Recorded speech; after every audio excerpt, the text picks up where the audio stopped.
হয়, আমাৰ ইয়াতে মিছা আঞ্চলিক মিলন সংঘৰ কাৰ্যালয় চৌহদত নগাঁও জিলা সাহিত্য সভাৰ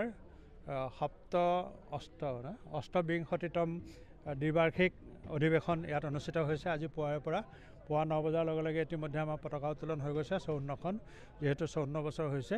আৰু তাৰপিছতে আমাৰ প্ৰতিনিধিসকলে খন্তেক পিছতে তেওঁলোকৰ প্ৰতিনিধি সভা আৰম্ভ কৰিব আৰু প্ৰতিনিধি সভা অন্ত হোৱাৰ লগে লগে দুপৰীয়া 1 বজাৰ পৰা মুকলি সভা অনুষ্ঠিত হ'ব। মুকলি সভাত ভালেকেইজন বিশিষ্ট ব্যক্তি আহিব, বিভিন্ন ব্যক্তিক সম্বৰ্ধনা জনোৱা হ'ব, বিভিন্ন বঁটা প্ৰদান কৰা হ'ব। এই সম্পৰ্কে সবিশেষ ব্যাখ্যা কৰিবৰ কাৰণে মই নগাঁও জিলাৰ সম্পাদক ৰেৱত হাজৰিকাদেৱক অনুৰোধ জনাইছোঁ। নমস্কাৰ, আমি সকলোকে স্বাগতম জনাইছোঁ। ঐতিহাসিক এই কলিয়াবৰ শাখা সাহিত্য সভাৰ উদ্যোগত মিছা আঞ্চলিক মিলন সংঘৰ আৰু মিছা উচ্চ মাধ্যমিক বিদ্যালয়ৰ সহযোগত আজি নগাঁও জিলা সাহিত্য সভাৰ অষ্টবিংশতিতম পূৰ্ণাংগ দ্বিবাৰ্ষিক অধিৱেশন অনুষ্ঠিত হৈছে।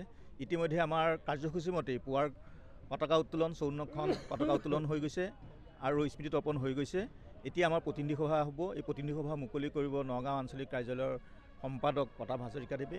প্ৰতিনিধি সভাৰ অন্ততেই 1 বজাৰ পৰা আমাৰ মুকলি সভা হ'ব। এই মুকলি সভাত আমাৰ কেইবাগৰাকী বিশিষ্ট ব্যক্তি অংশগ্ৰহণ কৰিব। মৰিগাঁও মহাবিদ্যালয়ৰ অৰ্থনীতি বিভাগৰ মুৰব্বী অধ্যাপক ডক্টৰ বুধেন শইকীয়া, কেশৱ মহন্ত ডাঙৰীয়া প্ৰমুখ্যে আমি কেইবাগৰাকী লোকক ইয়াত সমাবেত কৰিম। আৰু আমি আপোনালোকক জনাবলৈ পাই ভাল পাইছোঁ যে নৱনিৰ্বাচিত প্ৰধান সম্পাদক দেৱজিৎ বৰা ডাঙৰীয়া আমাৰ খন্তেক সময় পিছতে আমাৰ মাজত উপস্থিত হ'ব। ইয়াত আমি দ্বিতীয় বৰ্ষত যেতিয়া আমি দ্বিবাৰ্ষিক অধিৱেশন পাতোঁ তেতিয়া আমি বিভিন্ন বঁটা দিওঁ। এই বঁটাটো আমাৰ সূৰ্য কুমাৰ ভূঞা এইবাৰ বঁটা আমি আগবঢ়াইছোঁ মিলেশ্বৰ পাটৰ ডাঙৰীয়াক, আৰু আমাৰ নগাঁও জিলা সাহিত্য সভাৰ বঁটা আমি আগবঢ়াইছোঁ কৃষ্ণদুলাল বৰুৱা ডাঙৰীয়াক। তেনেধৰণে আমাৰ প্ৰায় 42টা বঁটা আজি বিভিন্ন পৰ্যায়ত আমি আগবঢ়াম। আমি আশা কৰোঁ আমাৰ এই দিনজোৰা কাৰ্যসূচী সুকলমে অন্ত পৰিব। কলিয়াবৰ শাখা সাহিত্য সভাই যি ধৰণে আজি আপ্যায়ন আৰু ব্যৱস্থাপনা কৰিছে তাৰ বাবে আমি সুখী, আৰু আপোনালোকেও আজি আমাৰ মাজত আহি এইদৰে আমাক দুআষাৰ ক'বলৈ দিয়াৰ কাৰণে আমি ধন্যবাদ জনাইছোঁ। সকলোৰে সহযোগিতা আমি নগাঁও জিলা সাহিত্য সভাৰ সম্পাদক হিচাপে কামনা কৰিছোঁ। ধন্যবাদ।